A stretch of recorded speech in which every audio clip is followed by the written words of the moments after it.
So hello students, so now we will do 2 more questions. Okay, इससे पहले भी questions मैंने कराई, ये भी बहुत इंपॉर्टेंट क्वेश्चंस है.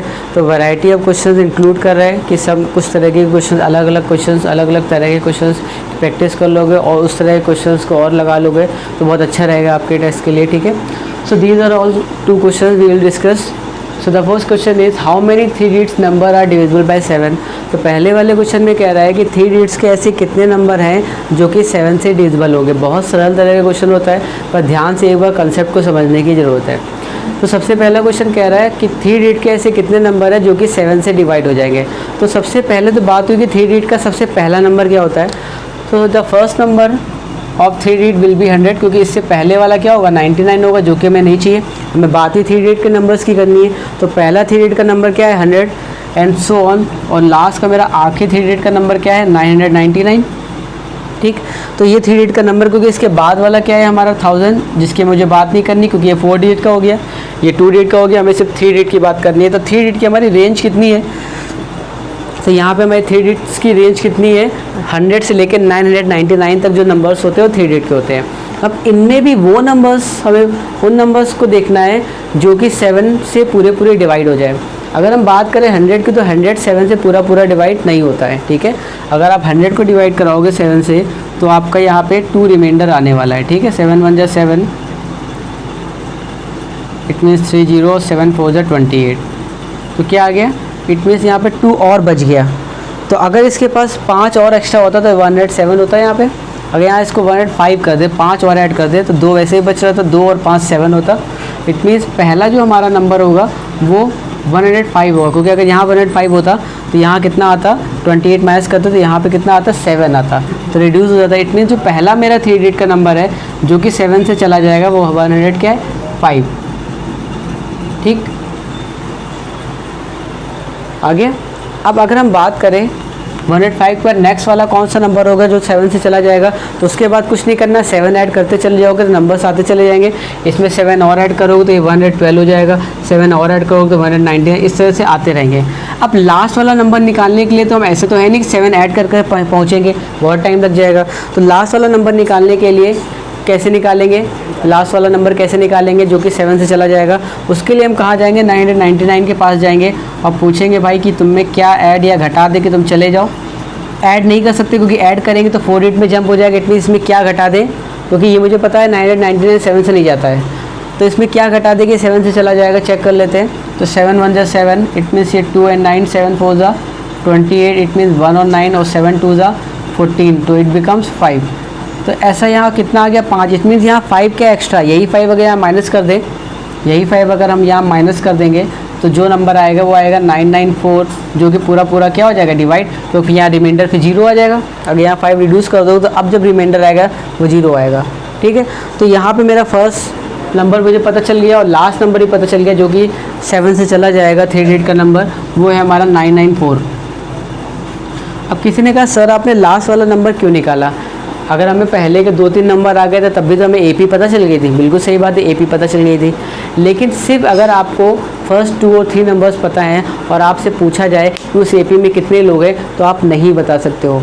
ठीक है, क्योंकि उस एपी को डिफाइन करने के लिए उस एपी में कितने लोग हैं उसका एंड पॉइंट तो पता होना चाहिए कि एपी कहाँ ख़त्म हो रहा है. ठीक है, तो अगर आपको ये नहीं पता होगा कि एपी का लास्ट सम क्या है तो आप ये नहीं निकाल पाओगे इस एपी में कितने लोग हैं, और हमें यही निकालना है कि इस एपी में कितने लोग हैं. ठीक है, जैसे हम बात करें कि मेरे पास इवन नंबर लेने हैं. ठीक है, अब तुमसे कह रही है इसमें यहाँ कितने लोग हैं, तो क्या बता पाओगे क्या यहाँ कितने लोग हैं, नहीं बता पाओगे जब तक हम ये ना बताएं कि यहाँ पे लास्ट में 100 है कि 200 है या कुछ भी है. सिमिलरली यहाँ पे भी लास्ट सम पता होना चाहिए. ठीक है, तभी हम बता पाएंगे. तो हम ये इरेज कर देते हैं. अब देखते हैं इसके आगे का पार्ट कैसे करेंगे. हमें एपी मिल गई. ठीक है, अब देखो यहाँ पे अब क्या कह रहा है कि हमें यहाँ बताना है ये कितने लोग हैं, हमें ये फाइंड करना है यहाँ पे कितने लोग हैं. तो इस तरह का सवाल मैंने पहले वीडियो में डिस्कस किया है कि कभी भी अगर मेरे पास एक पर्टिकुलर एपी गिवन है, उसका लास्ट सम भी गिवन है और हमें ये पता करना है कि इस एपी में कितने लोग हैं, तो हमें सिर्फ मेरा सबसे पहला इंपॉर्टेंट बात ये है, हमें ये पता करना है कि ये जो है ये इस एपी का कौन सा टर्म है. क्या ये 50 टर्म है, क्या ये 61 टर्म है, क्या है 12 टर्म है, ये इस एपी का कौन सा टर्म है, अगर ये 51 टर्म है इट मीन्स ये टोटल 51 लोग हैं, अगर ये हमारा 71 टर्म है इट मीन्स यहाँ पे टोटल 71 लोग हैं। तो इसका मतलब हमें सिर्फ ये फाइंड करना है ये इस एपी का कौन सा टर्म है, और जो हमें फाइंड करना होता है उसी को हम क्या कर लेते हैं, लेट कर लेते हैं। तो सबसे पहले हमने लेट कर लिया कि let 994 is the nth term of this AP, ठीक है। तो हमने लेट कर लिया कि nth टर्म जो है वो कितना है 994। अब इसको सॉल्व कर लेते हैं। तो nth टर्म क्या हो जाएगा, a plus n minus 1 into D equal to 994।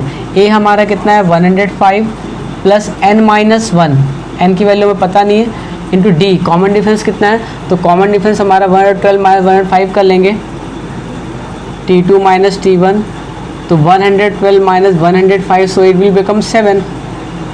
तो कॉमन डिफरेंस मेरा कितना आ गया 7 इक्वल टू 994, ठीक है।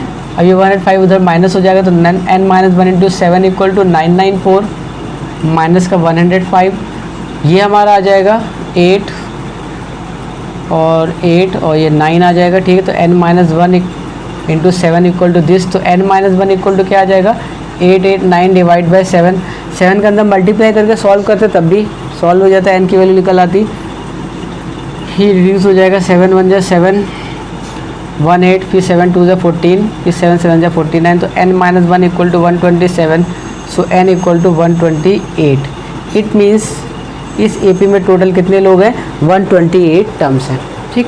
अच्छा सवाल था और सरल भी था।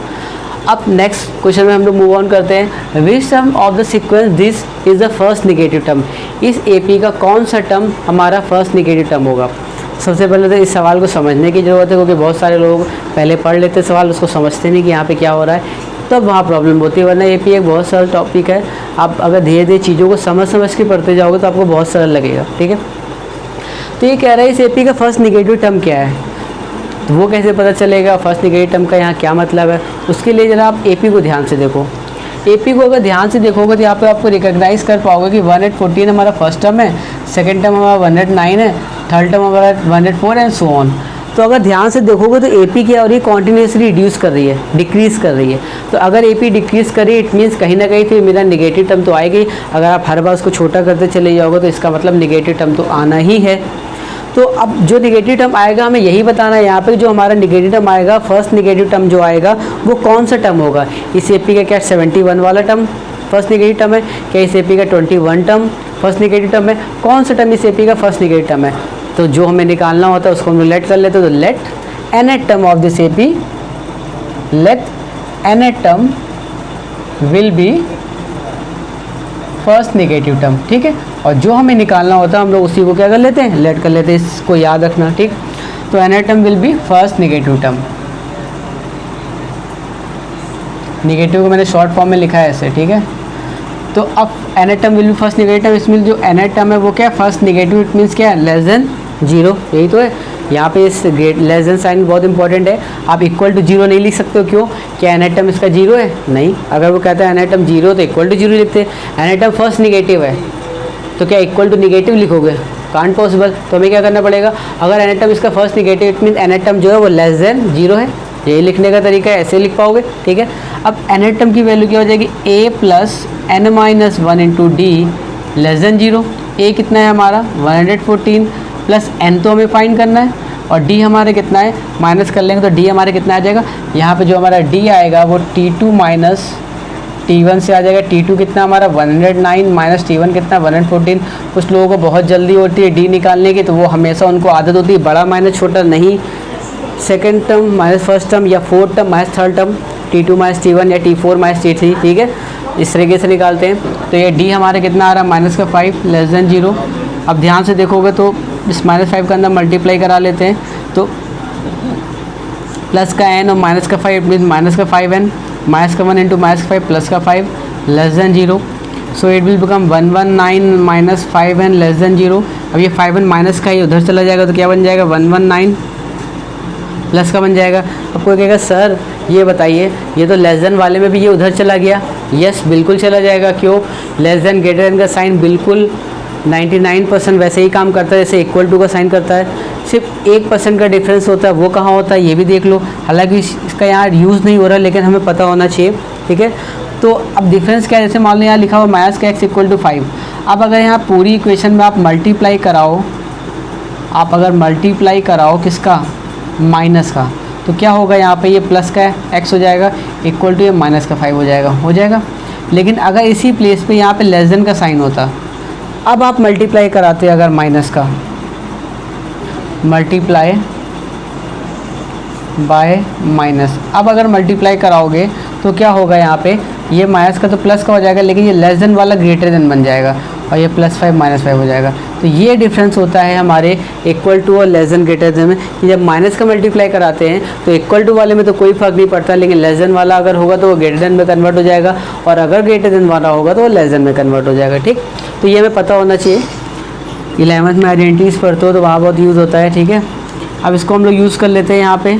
तो ये 5 का यहाँ डिवाइड होगा तो 109/5। ठीक है, तो अब इसको सॉल्व कर लेते हैं। कितना है हमारा अप्रॉक्स 119 को अगर 5 से डिवाइड करते हैं तो 5 2 ज़ा 10, 19, 5 3 ज़ा 15, 4.0, 5 8 ज़ा 40। इट मीन्स ये हमारा है 23.8 से जस्ट बड़ा वाला। तो n जो हमारा आंसर है वो क्या है, 23.8 से जस्ट बड़ा वाला। अब 23.8 से जस्ट बड़ा वाला 23.9 ले लोगे क्या, नहीं, क्योंकि जो टर्म्स होंगे या तो 5 टर्म होंगे या तो 6 टर्म होंगे या 7 होंगे, ऐसा तो होगा नहीं कि 7.5 टर्म्स है, 7.2 टर्म्स है, तो डेसिमल में तो होने वाला नहीं है। तो इससे जस्ट बड़ा वाला इंटीजर कितना है, 24। इट मीन्स हमारा जो फर्स्ट नेगेटिव टर्म है वो कितना है, 24 टर्म। अगर इस एपी का आप 24 टर्म निकालोगे तो वो हमारा नेगेटिव में ही आएगा। ठीक है, so these are the 2 questions. Now some more few important questions we will discuss in our next video. Okay, bye.